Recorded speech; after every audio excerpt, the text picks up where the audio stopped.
এই যে আমি আমার মা এবং বাবা ওয়ার্ল্ড ফেমাস গ্র্যান্ড ক্যানিয়নে। ছোটবেলায় যখন এই জায়গার কথা পড়েছিলাম তখন একদমই মনে হয়নি যে আমার মা বাবাকে নিয়ে আসতে পারবো এই জায়গায়, বিশেষ করে আমার জীবনের নতুন সদস্যের সঙ্গে। তো আসুন এই ভিডিওতে দেখাই আমেরিকাতে আমার মা বাবা আসার পর আমাদের 1.5 মাসের বেবিকে নিয়ে আমেরিকার কিছু জায়গা দেখতে যাওয়ার এক্সপিরিয়েন্স। সঙ্গে বলি চলুন আমার পেটেম স্টেট ইন্ডিয়া থেকে ইউএসএ অ্যারিজোনাতে একা এসে পৌঁছানোর কিছু ডিটেলস, যা হয়তো অনেকেরই কাজে লাগতে পারে। আসুন শুরু করা যাক।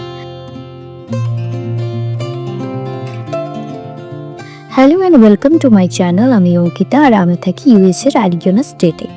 যে জিনিসগুলি ভিডিওতে দেখাবো সেগুলি কিছু মাস আগে, যখন আমাদের মেয়ে সদ্য হয়েছিল। আর আমাদের এই সময় সাহায্য করতে এসেছিল আমার বাবা ও মা।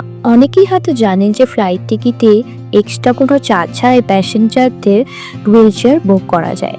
এই সুবিধার জন্য আমার মা বাবার এই এত দূরে জার্নিতে কোনো অসুবিধাই হয়নি।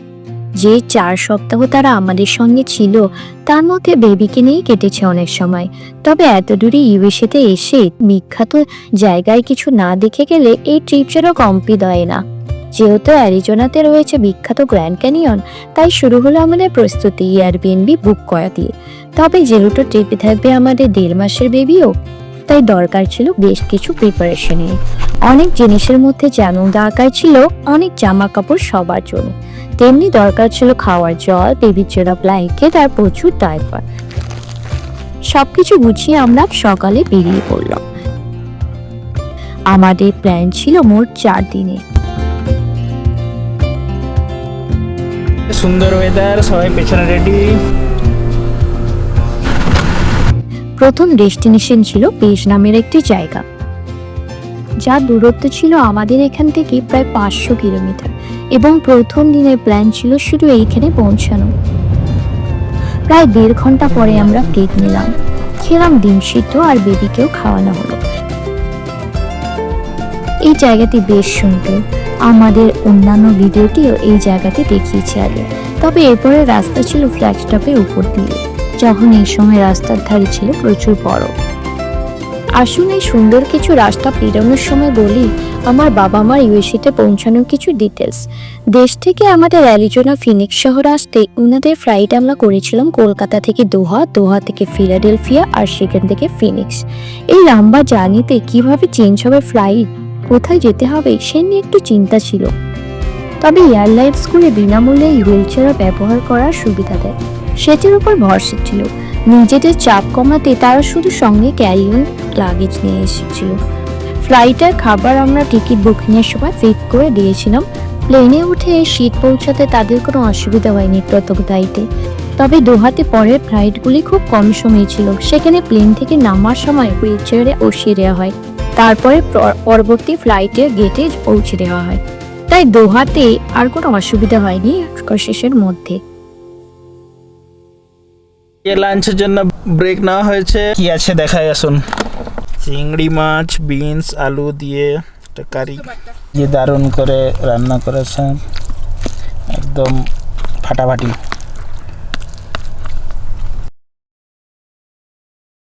কেমন খাওয়া হচ্ছে পেছনে?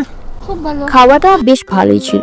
আর এরপর আবার পেরোলো বেশ কিছু সুন্দর জায়গা, আর এরপর এলো জনমানবহীন কিছু জায়গা।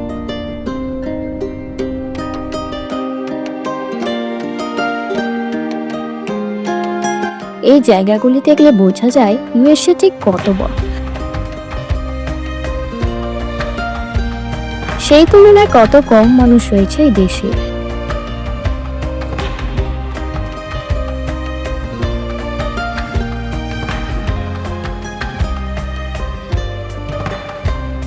এইসব জায়গা পেরিয়ে আমরা এসে পৌঁছলাম পেজ নামের জায়গাতে, যেখানে আমাদের এয়ারবিএনবি বুক করা ছিল।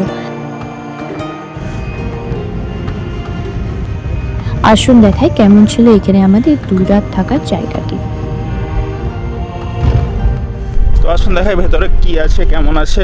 এই হচ্ছে এন্ট্রান্স, এইখানটা। এখানে শুধু আমাদের কোড দিয়ে দেওয়া হয়েছে, এই কোড দিয়ে আমরা ভেতরে যাব। ভেতরে এসে এইখানে প্রথমে ড্রয়িং রুম পড়ছে, এখানে একটা বড় টিভি, একটু এগিয়ে আছে এইখানে সিঁড়ি, উপরে যাওয়ার জন্য। এখানে কিচেন এরিয়া, বাসন দেওয়া আছে সমস্ত উপরে। এখানে মাইক্রোওয়েভ, স্টোভ, এখানে ডাইনিং এরিয়া আছে, আর এখানে একটা ব্যালকনি মতো আছে, আর উপরে আছে দুটো বেডরুম। সকাল সকাল তো একটু চা না খেলেও নয়, তাই আমাদের সমস্ত ব্যবস্থা করা আছে।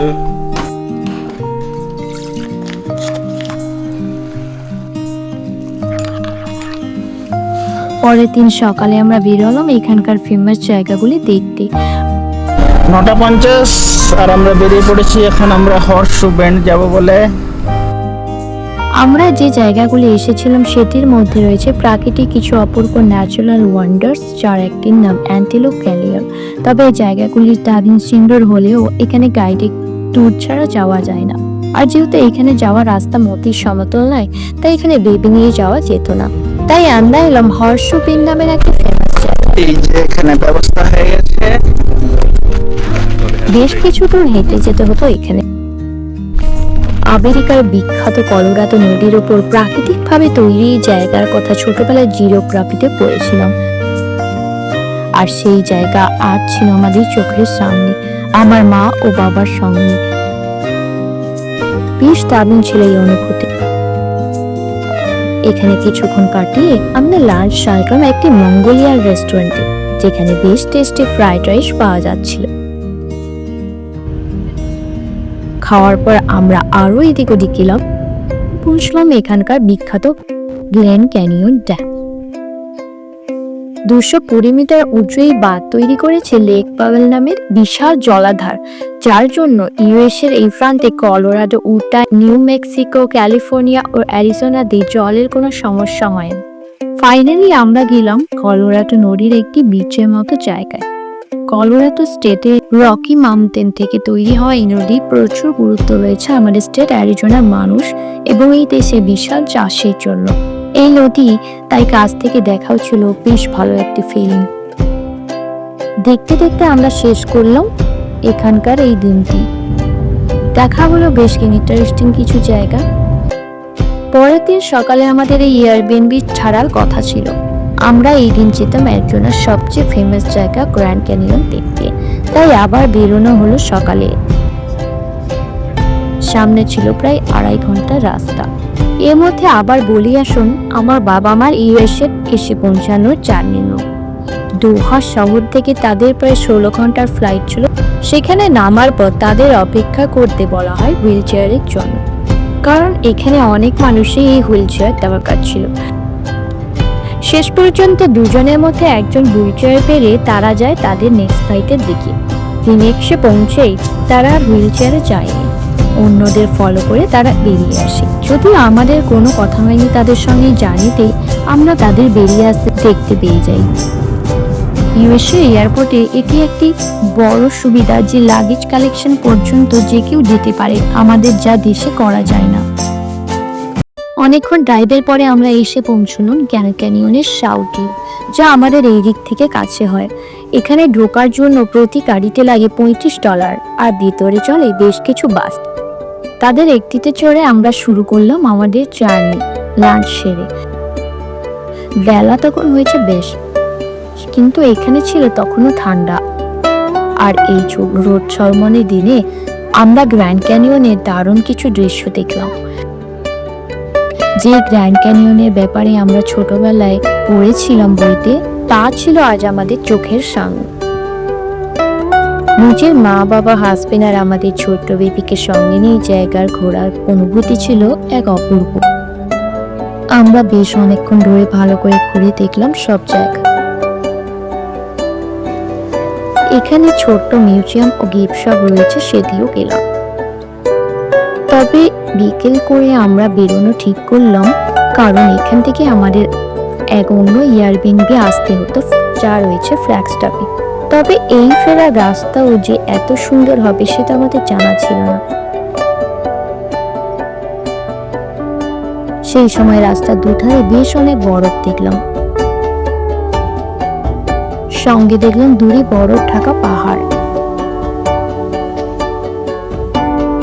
আমাদের এই স্টেট অ্যারিজোনা যে কিনা গরমের ওয়েদারের জন্য বিখ্যাত, সেখানেও যে এরকম সুইজারল্যান্ডের মতো দেখতে একটি জায়গা রয়েছে, সেটা এখানে না এলে বিশ্বাসই হবে না।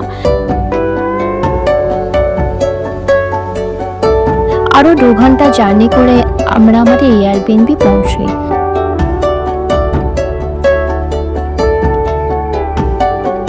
জায়গাটি বেশ সুন্দর, বেড ছিল কমফোর্টেবল। এই যে রাত্রে আমরা এখানে রান্না করে খাওয়া দাওয়া করে শেষ করলাম এই দিনটি। পরের দিন ছিল আমাদের ফেরা, যদিও ফেরার পরে আরো কিছু জায়গা গিয়েছিল, তবে সেদিকে দেখাবো না। তবে এই ছিল আমাদের এই ট্রিপ, যা হয়ে থাকবে আমাদের মেয়ের জীবনে প্রথম কোনো দূরে যাওয়ার অভিজ্ঞতা হিসেবে। আশা করি ও বড় হয়ে যখন জানবে যে এই ছোট্ট বয়সের গ্র্যান্ড ক্যানিয়ন ঘোরা হয়েছে, তখনও ভালোই লাগবে।